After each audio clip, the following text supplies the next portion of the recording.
Bom, a gente já aprendeu que as fórmulas, as tabelas e os gráficos são formas de expressar as relações entre grandezas, né? Mas será que toda relação é igual? Para saber disso, nós vamos conhecer o dia a dia de alguém que convive com as relações matemáticas o tempo todo. Quer ver? Táxi! A matemática é muito importante no meu dia a dia. Eu tenho que avaliar os valores que eu pago na gasolina e no álcool, porque cada posto também vende o combustível por um preço. Outra coisa que eu tenho que avaliar é quanto ando ou quanto desenvolvo por litro usando a gasolina ou usando o álcool. E tenho também que tomar cuidado com a velocidade que eu desempenho no dia a dia. Se eu passar de 60 km por hora, pode ser multado e aí meu lucro vai todo embora. O que a gente vai descobrir analisando o dia a dia do taxista é que, dependendo do tipo de relação que se dá entre as grandezas, ela pode ser de um tipo especial, que chamamos de função. Para definirmos uma função, é necessário que tenhamos dois conjuntos não vazios, A e B. A todos os elementos do conjunto A, eu tenho que associar a um único elemento do meu conjunto B. Os elementos do conjunto A, a gente chama de domínio da função. O conjunto B, nós vamos chamar de contradomínio. E os elementos que estão sendo associados com os elementos de A e B, a gente chama de imagem. Será que alguma dessas relações do dia a dia do trabalho do taxista pode ser chamada de função? Vamos ver um exemplo? No caso da relação entre o preço e a quantidade de litros de combustível que o taxista usa para abastecer seu táxi, a gente percebe claramente que só é possível relacionar um preço a uma quantidade de litros de combustível específico. Então, nesse caso, temos uma função. Tá aqui, seu Gilberto. Certinho. Muito obrigado. Eu que agradeço, foi um prazer, boa semana. Muito obrigado, uma boa semana. Uma boa tarde, senhor. Obrigado. Tchau, até logo. Até logo.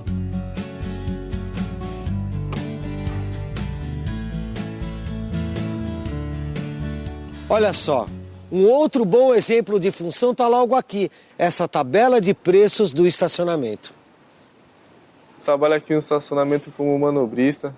Aqui a primeira hora custa R$6, da segunda em diante cobramos R$2 por hora. Se você ficar 2 horas, custa 6 mais 2, que vão ser R$8.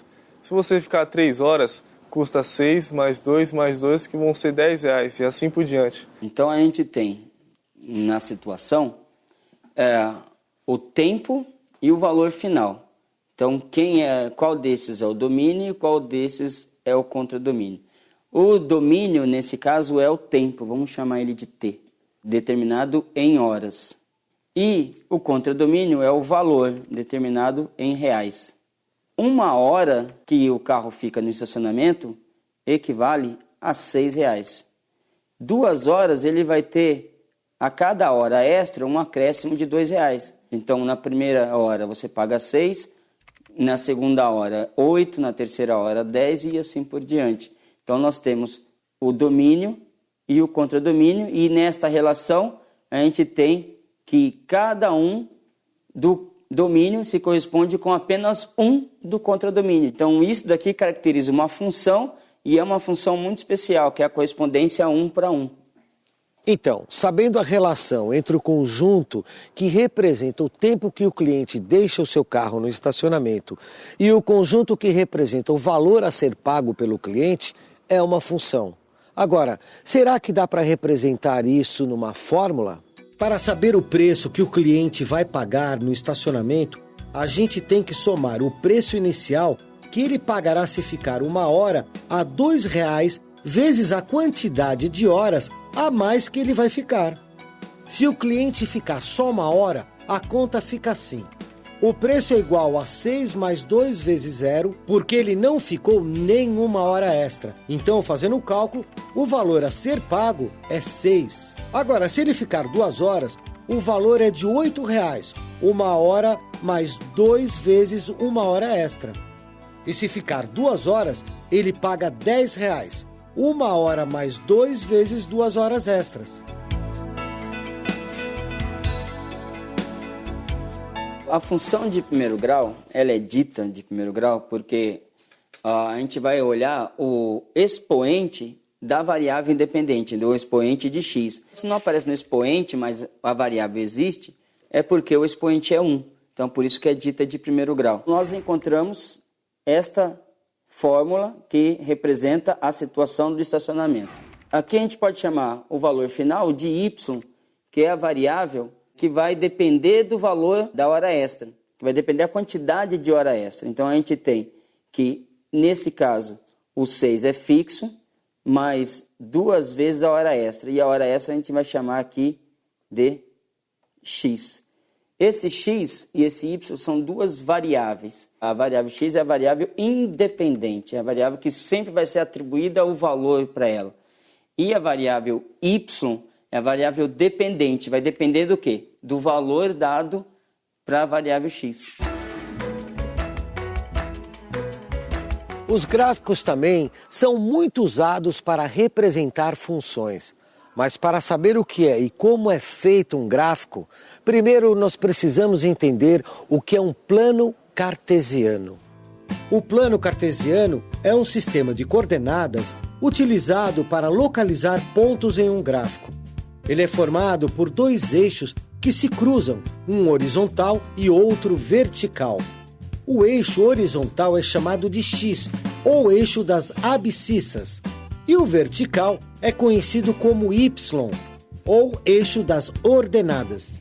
Essa reta x é para todos os valores independentes da função, e essa reta y são para todos os valores dependentes da função. E elas se cruzam no ponto zero de cada uma, que é a referência.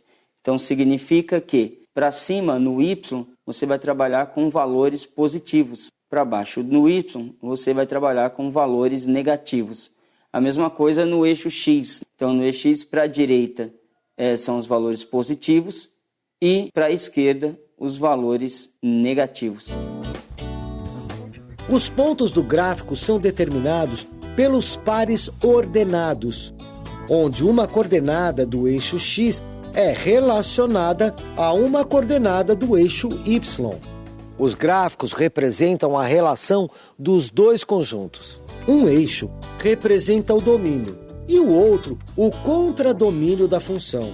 E os pontos do gráfico são o lugar onde os dois conjuntos se encontram. Mas como fazer um gráfico? Primeiro, precisamos de uma situação para representar. Um bom exemplo é a conta de telefone. E eu tenho um plano de telefonia celular, familiar, onde nele estão inclusos 3 pessoas, eu, meu filho e minha nora.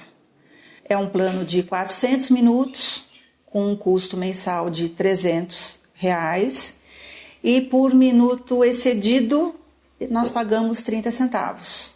Dificilmente nós ultrapassamos o valor da conta, porém, eventualmente isso acontece e nós ficamos com dificuldade em fazer o cálculo para chegar no total geral quando essa conta chega em casa. Mas como a Célia pode calcular o valor de sua conta no final de cada mês? Analisando os dados do plano de telefonia, a gente chega a uma fórmula que representa essa função. A gente pode representar a situação com a seguinte função de primeiro grau. O y que ela vai ter, que é o valor final a ser pago, vai ser R$300, que ela vai pagar fixo até 400 minutos, mais um minuto extra, que é o x, e ela vai pagar 30 centavos para cada minuto extra. A partir desta função, dá para a gente elaborar aí alguns valores que representam. E daí, montando uma tabela, você consegue associar pontos neste plano. Se ela gastar 400 minutos, ela vai pagar R$300. Se gastar 410 minutos, então são 10 vezes 30 centavos, ou seja, R$3. Se for 420 minutos, ela vai pagar R$306. Com a tabela feita, dá para determinar os pares ordenados que serão representados no plano cartesiano e criar um gráfico dessa função. Com isto, dá para nós montarmos novamente só o gráfico do tempo excedido. Então aqui, R$300 400 minutos. Se for R$ 303 reais que ela vai pagar, se corresponde ao que ela gastou de 410 minutos. Se ela gastar 420 minutos, ela vai pagar R$ 306 reais. Com isto, o gráfico do tempo excedido é um gráfico que tem uma tendência de subida. E essa tendência de subida é chamado de inclinação da reta. Os gráficos da função de primeiro grau são sempre uma reta.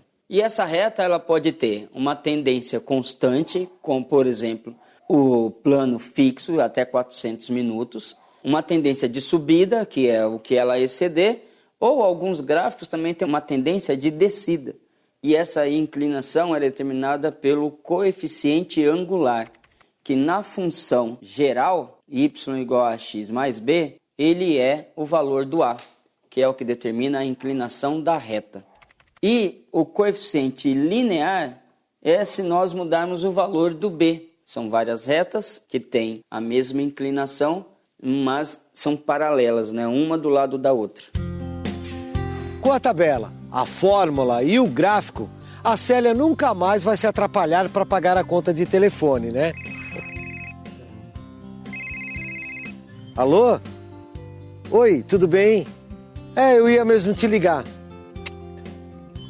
Eu tenho uma novidade muito boa para te contar. Isso.